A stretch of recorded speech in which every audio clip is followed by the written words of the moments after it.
'Twas the lead up to Christmas, and among all the scoops, many were prepping to fly from their coops. Others were planning to stay where they are, so we cooked up this special to share near and far. With Mattingly's words, fact check Andy's art, a reading from RJ so full of heart. We're proud to present, with some brand new touches, the tale of Christmapus we all love so muches. So wrap up in a blankie, cozy up to a fire, or just make yourself comfy and ready to retire. Consider this piece a brand new tradition, and enjoy Christmapus Animatic Edition.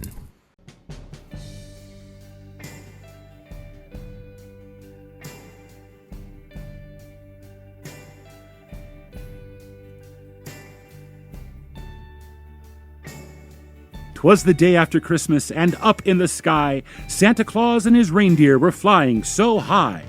All of the presents were given away, an empty toy sack on the floor of the sleigh. Their mission complete, they headed for home, flying over the ocean, all full of sea foam. When all of a sudden the wind blew a gale, and off of his head Santa's hat it did sail. Down fell the hat to the sea waves below. It was swallowed and sank very deep, very slow. Under a reef, unaware of the hat, the octopus Chris reclined as he sat. He knew not of Christmas, or Santa, or snow, for there was no Christmas in the ocean below. No presents, no tree, no carols or bells, no Christmas at all below the blue swells. But that, my dear friends, was all set to change. As the hat met his head, Chris was feeling quite strange. Santa's hat, it was magic, full of holiday cheer. Chris was transformed, Christmapus did appear. His 8 long legs lit up like a star, and his smile grew wide as the light shone afar.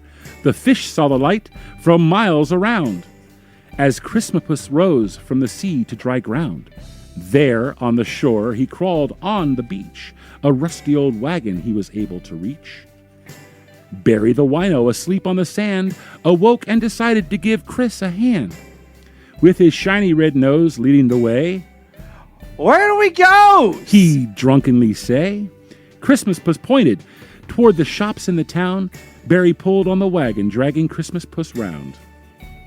They stopped at the butcher for sausage and cheese. Barry ate from the trash on his hands and his knees. Now loaded with meat, the wagon was full. 'Twas almost too heavy for Barry to pull. Still pull it he did.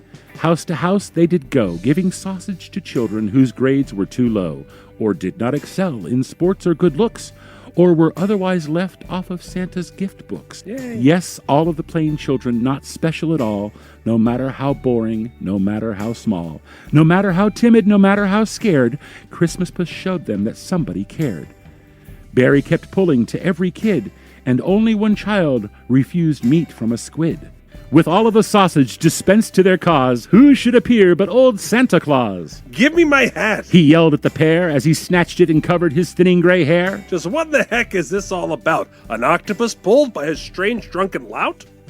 Well, not on my watch!" He said with no smile. Santa Claus had been watching them both all the while. From a camera inside of his hat he had seen Chris and Barry's adventure on his big North Pole screen. "I admire your spunk and your spirit of Yule, but you can't just give gifts to any old fool. Some kids don't deserve it. They don't make my list. You've messed with my system." The jolly elf hissed. "Go back to the ocean. Stop drinking, you slob, and leave me alone to do my dang job." With that, Santa flew to his sleigh overhead, cracked the whip on his reindeer, to the North Pole they sped. Barry said, "Chris, I'm out of here. Sorry to leave you, but I need a beer." Barry walked off, leaving Chris in the wagon. He needed some water, his tentacles sagging. Christmapus worried that this was the end when he heard a small voice say, "Here you go, friend." One of the children, so boring and dim, was there with some water in time to save him. The tyke she pulled Chris all the way back to shore, where the sand meets the water where he started before. "Santa's a jerk," said the child to Chris. Chris nodded his head. He was so octo-pissed.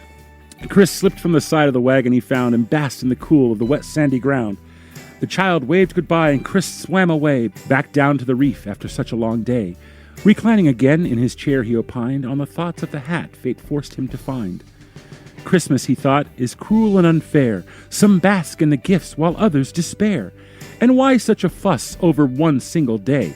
Shouldn't you always give sausage away? And who was this Santa to judge and decree who deserved Christmas and who was naughty? The thought of it all nearly made him feel sick, and he turned off the lights with a tentacle flick. Chris fell fast asleep, his heart satisfied. He had not saved Christmas, but at least he had tried. So the next time you lay out the cookies and the milk, don't forget Christmapus and all of his ilk. The drunk and the timid, the plain and the small, the ones all forgotten from St. Nick's roll call. In place of the cookies, leave sausage instead, so Santa's reminded Christmapus is not dead. And so ends the tale of Chris and Old Barry, and how Santa's methods are really unfairy. We hope you've enjoyed this holiday treat, where a cephalopod and vagrant hand out cheese and meat. Whether you've been bad or good in the course of the year, you're never ineligible for holiday cheer. On behalf of Paul, Jacob, and Matt, and this drawing of Froyog in Santa's hat, with support from Microscoop, Frozen Cusser and Friends, Slaking Fool and Brogan stitched together the ends. With no further ado, we give you back your space. Merry Christbosh to all, and fuck you in the face.